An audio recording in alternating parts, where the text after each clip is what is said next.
श्री गोसाई जी परम दयाल की जय हो। श्याम सुंदर श्री यमुने महारानी की जय हो। काशी विश्वनाथ भगवान की जय हो। गौरा महारानी की जय हो। श्री गणेश जी महाराज की जय हो। सरस्वती मात की जय हो। खेड़ापति सरकार की जय हो। कुबरेश्वर महादेव की जय हो। संत सद्गुरुदेव गौ माता की जय हो। चिंता संतान हंतारो यत्पदानुऋणवा स्वयं तनीचार्यानं प्रणमामि मुहुर्मुहुः। यदनुमृतो जन्तुः सर्वदुःखातिगो भवेत् तमं सर्वदा वन्दे श्रीमद्वल्लभनन्दनम्। अज्ञानतिमिरागास्य ज्ञानजयशलाकया चक्षुरनमिलितेन तस्मै श्रीगुरवे नमः। नमामि हृदये शेषे लीलाचरब्धिशयनं लक्ष्मीसहस्रलाम्भिः सेव्यमानं कलानिधिं। चतुर्विश्वचतुर्विश्वचतुर्विश्वतिभिस्तेवा षड्विजायते योऽसो पञ्चदा हृदये ममः। बोल विश्वनाथ भगवान की जय। ओम नमः शिवाय। ओम नमः शिवाय। ओम नमः शिवाय। ओम नमः शिवाय। ओम नमः शिवाय।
विश्वनाथ भगवान की जय। हर हर महादेव।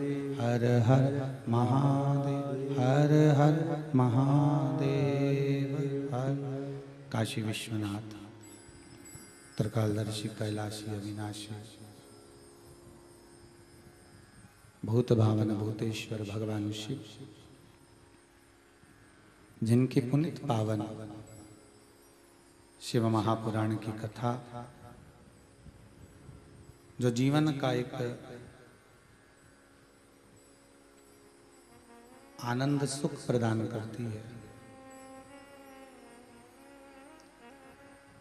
संपूर्ण जीवन का एक आनंद शिव महापुराण के भीतर वेद व्यास जी ने रख दिया।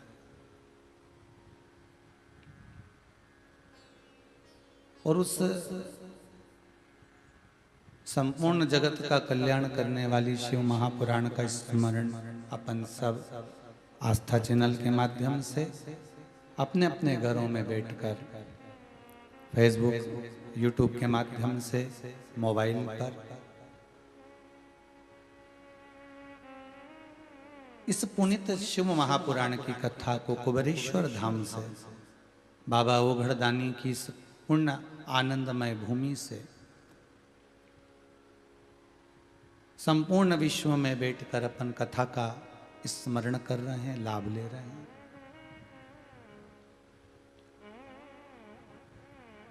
बहुत बहुत साधुवाद है श्री रामेश्वर लाल श्रीमती सोवन देवी जी बांगड़, पुत्र श्री राजेश श्रीमती बिनाका जी बांगड़, सिडनी ऑस्ट्रेलिया से इस पावन कथा को करवा रहे हैं और संपूर्ण विश्व को इस कोरोना महामारी के चलते एक आनंद की अनुभूति देकर भगवान भूतनाथ भूतेश्वर शिव के चरणों में छोड़ रहे हैं।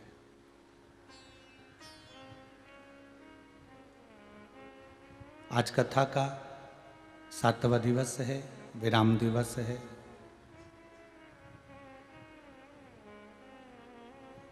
सात दिन की शिव महापुराण में 7 दिवस कैसे निकल जाते हैं, ये जीवन का कोई तात्विक एक लक्ष्य पाने के लिए हम भी दिन रात वही प्रयास करते हैं कि वहां तक पहुंचे। जिंदगी के भी 7 ही दिन है, रविवार सोमवार मंगल बुध गुरु शुक्र और शनि।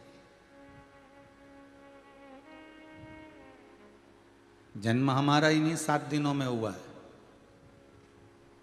मरना भी हमको इन्हीं 7 दिन में। कोई अलग से दिन बनाएगा नहीं भगवान अपने को मरने के लिए। हो रविवार सोमवार मंगल बुध गुरु शुक्र शनि, यही 7 दिन है, सबके यही है। बस आपको मालूम नहीं है कि आपका दिन कौन सा निश्चित है। उसने परंतु निश्चित कर कर भेज दिया। कालाधिपति महाकाल राजा ने एक निश्चितता दे दी कि इतना ये पल, ये घड़ी, ये क्षण, ये समय तुम्हारा अंतिम है।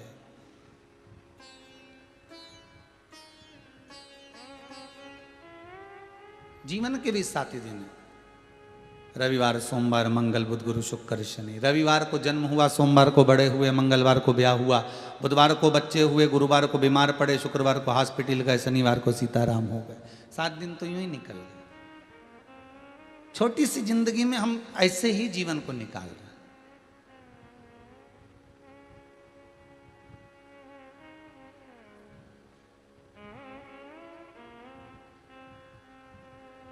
हीरे जैसे जीवन को कंकर और माटी का बना दिया हमने।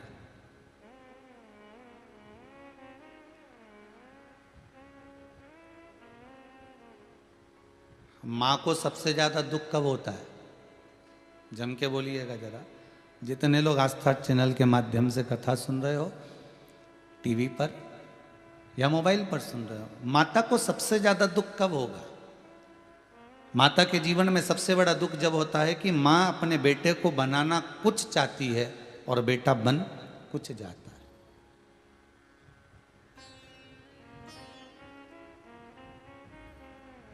गुरु को भी यही दुख होता है, माता को भी यही दुख होता है, पिता को भी यही दुख होता है।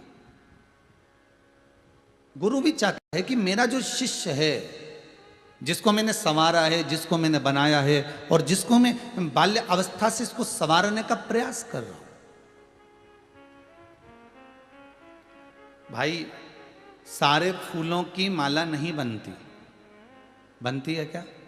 आपने भी अपनी जिंदगी में कभी तो माला बनाई होगी फूल की। बगीचे में जितने फूल सबकी माला बना दोगे? नहीं।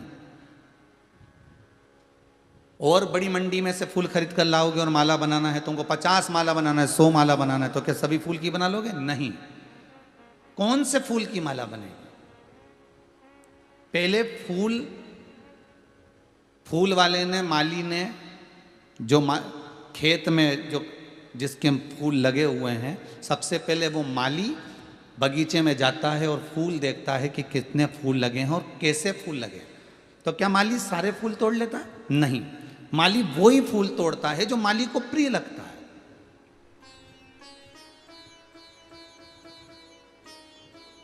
जो माली को अच्छा लगा। और बड़े बड़े फूल देखकर अच्छे अच्छे, अब ये माला जो ठाकुर जी को चढ़ी हुई है, ये माला जो शिव महापुराण पोथी पर चढ़ी हुई है, इसमें जो फूल लगाए गए बड़े बड़े छाट कर, तो मार्केट में जब वो फूल लेकर आता है तोड़कर, तो ये देखता है कि फूल अच्छे होना चाहिए, बड़े बड़े होना चाहिए, सुंदर होना चाहिए। तो वो फूल वो चुन कर लेकर आया जो अच्छे थे, सुंदर थे, बड़े थे, उनको निकाल कर ले आया। अब उसने मार्केट में, मंडी में रख दिया, उसको मार्केट में रख दिया, बाजार में रख दिया, किसको बेचना है। अब बाजार में कोई दूसरा माली आया फूल लेने के लिए, क्योंकि उसको माला का धंधा था, उसका माला का बिजनेस था, उसका माला का व्यापार था। उसने देखा फूल की बहुत सारी ढेरियां लगी हैं, कहीं कहीं छोटा सा फूल है, कहीं कहीं बड़ा फूल है, कहीं और उससे बड़ा फूल है। तो उस माल खरीदने वाले ने और देखकर माल खरीदा और फूल खरीद लिए। अब एक ने अच्छे चुन कर लाया था, दूसरा उसको खरीद कर ले गया।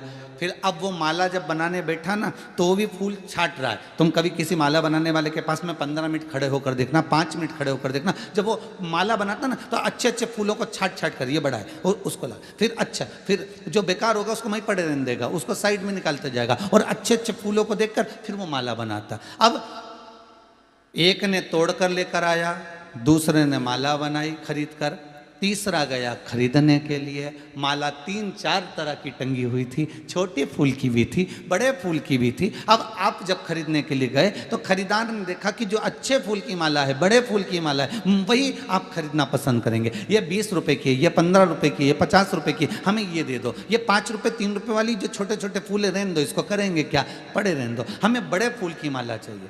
बस यही जीवन है। गुरु एक ऐसा होता है, ध्यान दीजिएगा, सतगुरु एक ऐसा होता है जो अच्छे फूल को चुनकर माला बनाने का प्रयास करता है, उसमें सुई को चुभोता है, भक्ति के धागे में पिरोने के लिए उसको कष्ट देगा, चुभोएगा, शब्द कहेगा, जिससे ये अच्छी माला निर्मित हो जाए।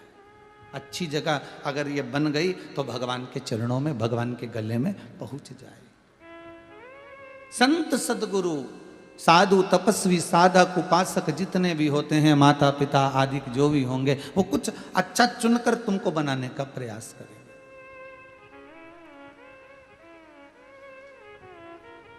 वो अच्छा देने का प्रयास करेंगे। शबरी अम्बा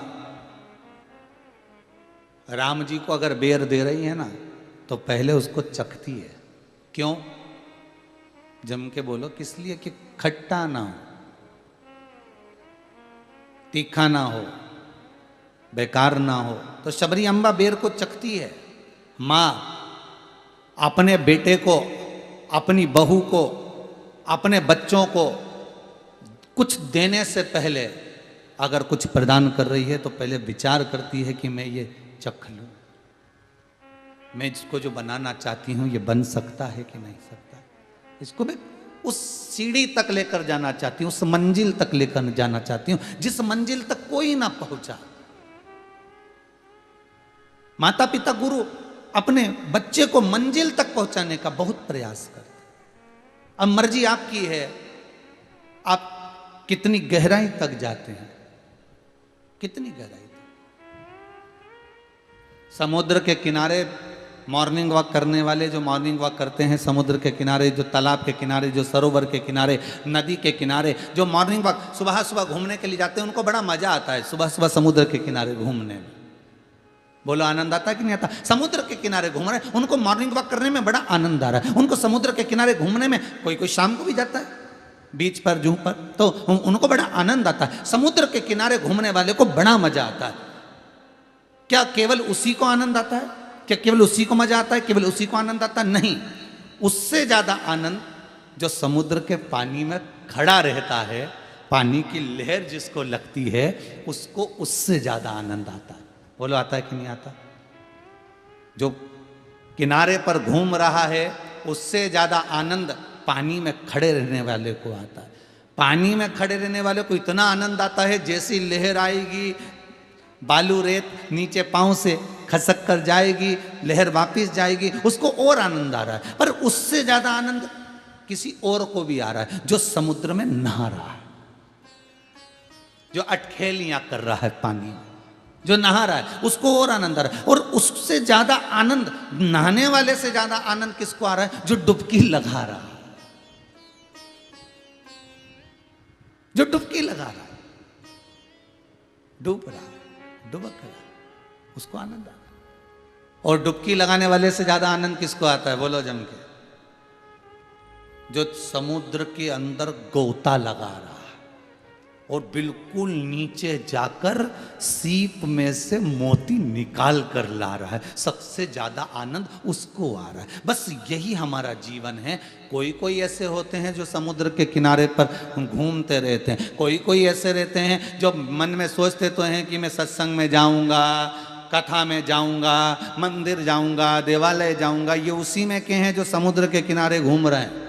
इनने पूरी जिंदगी निकाल दी घूम घूम के, और ये सोच रहे हैं मैं बड़े आनंद में हूं, पर इनसे बड़ा आनंद दूसरे को प्राप्त हो रहा है।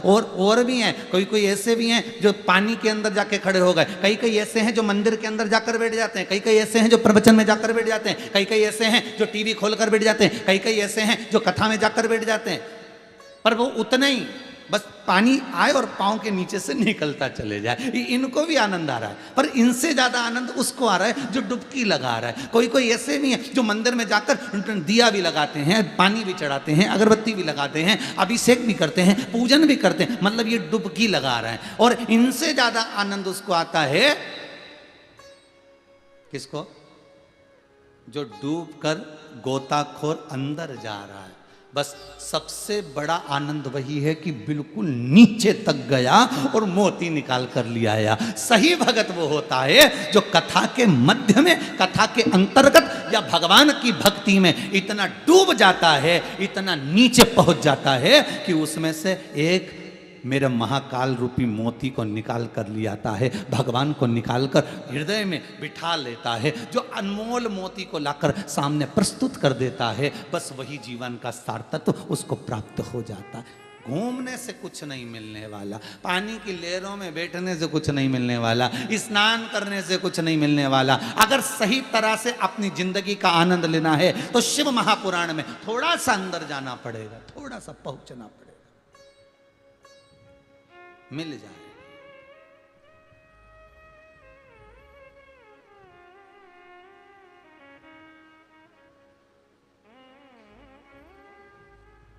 खुश वही है जिसको मोती प्राप्त हो।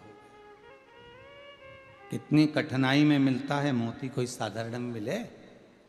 जो समुद्र के किनारे रहते हैं उनको ही नहीं मिलता मोती। वही कई बार मोती पकड़ने जाते हैं, मालूम पड़े मगरमच्छ पकड़ के लिए आते है, फिर पकड़ने गए तो मछली पकड़ के लिया, पर मोती नहीं। बहुत कठिन है मोती ढूंढना, नीचे से जाकर डुबकी लगाकर मोती लाओ तो सही। प्रवचन में तो कोई भी जाके बैठ जाए, कथा में तो कोई भी जाके बैठ जाए, रिमोट हाथ में लेके टीवी का चैनल तो कोई भी बदल ले कि थोड़ी देर में ये कथा सुनूंगी, थोड़ी देर में शिव महापुराण की कथा सुनूंगी, कोई भी बदल ले। ये तो केवल बाहर की प्रतिक्रिया, अंदर की प्रतिक्रिया में जाना। कथा में इतने रम जाना है, ऐसे रम जाना है कि फिर याद बन जाए कि कथा फिर कब होगी, कब मिलेगी, कैसे मिलेगी और कैसे मैं उस मोती के पास में पहुंच सकता हूं। कोई गोताखोर पहले तैरना सीखता है, पहले डुबकना सीखता है, पहले अंदर तक जाना सीखता है, और वो किसी गुरु के पास में बैठकर ही गोता लगा सकता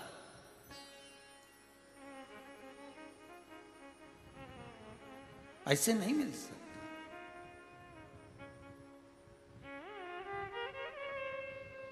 जिन खोजा तिन पाया, जो खोजेगा उसको मिल जाएगा। अब आप खोजो ही नहीं और कहो कि मिल जाए। अपने तो बस हमने हनुमान चालीसा पढ़ी साहब, बस जोरदार। हम तो 5-5, 6-6 बार हनुमान चालीसा पढ़ते हैं, हम राम रक्षा स्तोत्र का पाठ करते हैं, हम एकादशी का व्रत करते हैं, हम सोमवार का व्रत करते हैं, हम ये करते हैं, हम वो करते हैं। पर कोई तुमसे पूछे कि तुम डुबकी लगाए?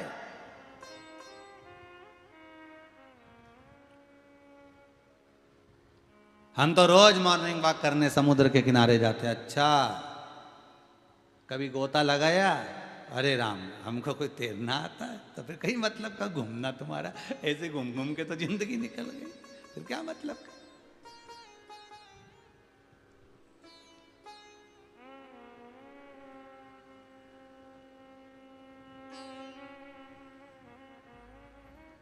जो डूब गया भगवान की भक्ति के अंदर, इतना डूब गया, इतना डूब गया, उसको भगवत रूपी मोती मिल गया, परमात्मा रूपी मोती प्राप्त हो गया।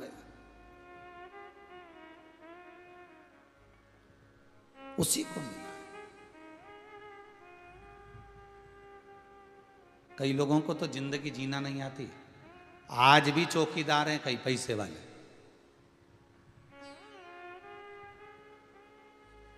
रोज घर से निकलते हो ना, दरवाजे पे जो चौकीदार खड़ा रहता है ना, उसको देख लिया करो और खुद को देख लिया करो। तुम में और चौकीदार में कोई अंतर नहीं है। वो बाहर चौकीदारी कर रहा है, तुम घर के अंदर चौकीदारी कर रहे हो, बस इससे ज्यादा जिंदगी और कुछ नहीं है। वो बाहर चौकीदारी कर रहा है, कुर्सी लगाकर बैठा है, रात्रि को जग रहा है, जाग रहा है रात भर, चौकीदारी करता है तुम्हारे धन को बचाने के लिए। वो बाहर बैठा है, तुम अंदर बैठे हो। नींद उसको भी नहीं आ रही, नींद तुमको भी नहीं आ रही। वो चौकीदारी कर रहा है तुम्हारे लिए, धन बचा रहे, जुड़ा रहे, तुम्हारे यहां कोई चोर ना आ जाए। तुम चौकीदारी कर रहे हो अपने बच्चों के लिए, धन बचा रहे, बच्चे उजाड़ ना दे। वो भी चौकीदार है, तुम भी चौकीदारी से थोड़ा सा तो छूटो रे, थोड़ा सा तो बाहर जाओ। हमारे शंकर ओगड़दानी भगवान विष्णु बैकुंठ छोड़ना नहीं चाहते, और शंकर प्रतिदिन नंदी पर पार्वती को बिठाकर घूमने निकल जाते। लो, प्रतिदिन।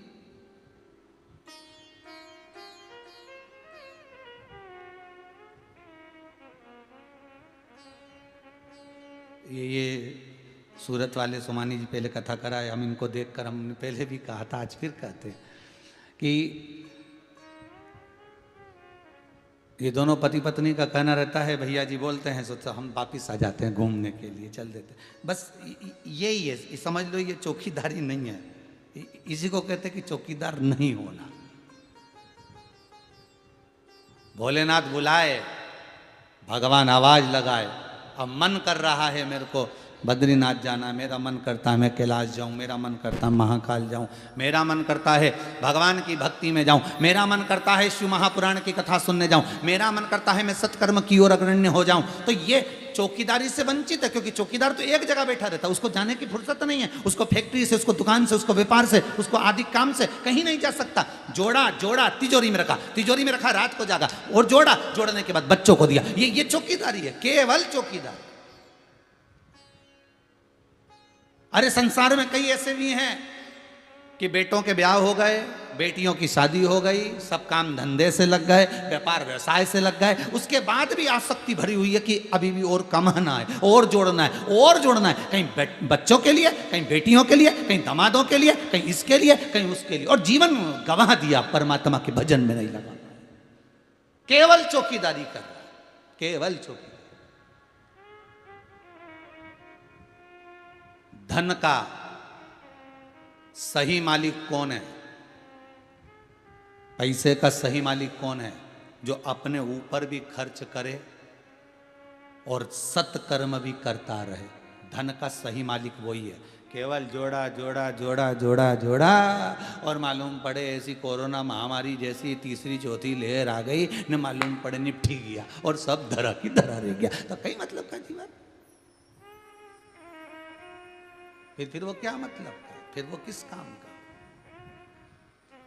ना राम नाम लीनो तूने भरी जवानी में, तू डूब के मर जा रे चुल्लू भर पानी में। जिंदगी केवल गंवाने में लगा दी, केवल उजाड़ने में लगा दी। ना भगवत भजन कर पाया, ना स्मरण कर पाया, ना नाम जप पाया, ना नाम कीर्तन ले पाया। भगवान को भी दुख होगा, सोचेगा मैंने जन्म दिया था, माता के गर्भ में उल्टा लटका हुआ था, दोनों मुष्टिकाएं बंद थी, प्रतिज्ञा करी थी भगवान मुझे माता के गर्भ से बाहर निकाल दे, मैं तेरा भजन करूंगा, मैं भजन करूंगा, भजन करूंगा। और जैसे ही माता के गर्भ से बाहर निकला, मैं तो भोजन करूंगा।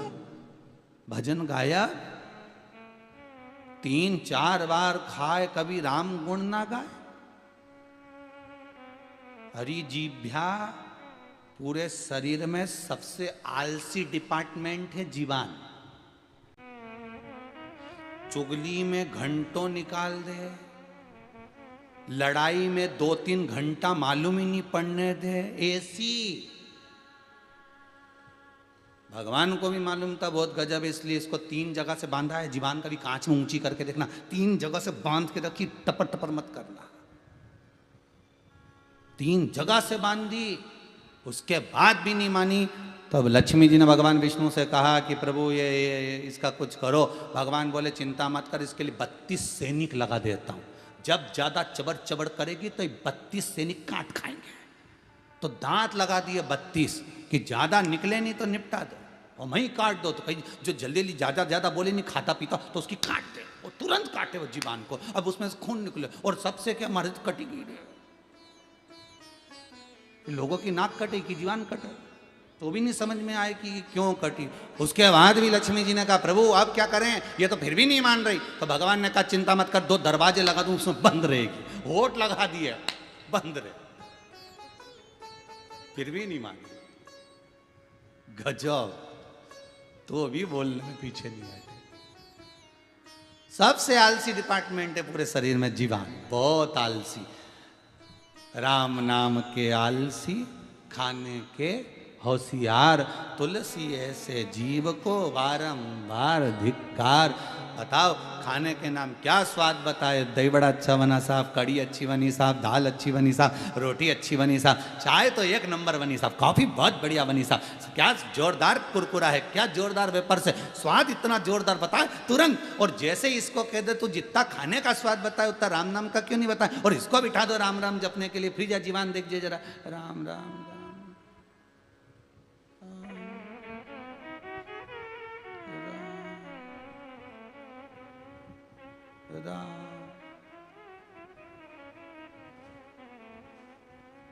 फिर राम नाम बोले।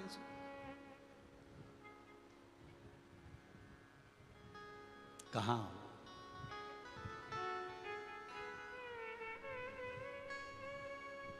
ना राम नाम लीनो, ओ तूने भरी जवानी में, तो डूब के मर जा रे चुल्लू भर पानी। ये जीवान बोल मेरी जीवा हरि हरि, 10-10 भोजन पान करे, राम नाम में मरी मरी। बोल मेरी जीवा हरि, अभी भी नहीं बोले, टीवी के सामने ही बोलो हरि हरि। बोल मेरी जीवा हरि हरि, 10-10 भोजन पान करे, राम नाम में मरी मरी। बोल मेरी जीवा हरि हरि। बड़ी मुश्किल से निकले भगवान का नाम, सब कहीं निकले आलसी।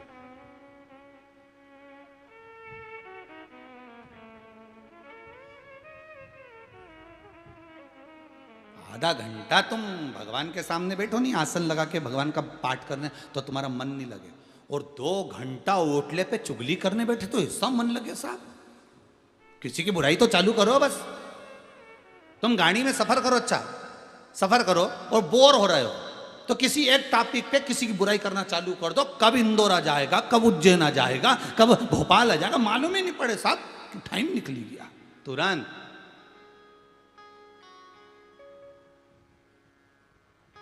गोवर्धन नाथ जी की परिक्रमा करने जाओ, कुछ माताएं आपस में बातचीत करती जा और उनका पति बेचारा अकेला माला लेके चलता जा। तुम देखना, जो माला लेके चल रहा है ना वो आराम आराम से चल रहा है, धीरे धीरे चल रहा है। और जो माताएं चली जा रही ना 2 3 4, और उन्होंने जो बहू का बात निकाली या किसी की निकाली और चली जा रही गिरिराज जी की परिक्रमा करते, धड़ धड़ धड़ धड़ धड़। जितने परिक्रमा करने वाले सबको आश्चर्य हो रहा है कि कैसी जोरदार चली जा रही। ये परिक्रमा का बल नहीं है, बल तो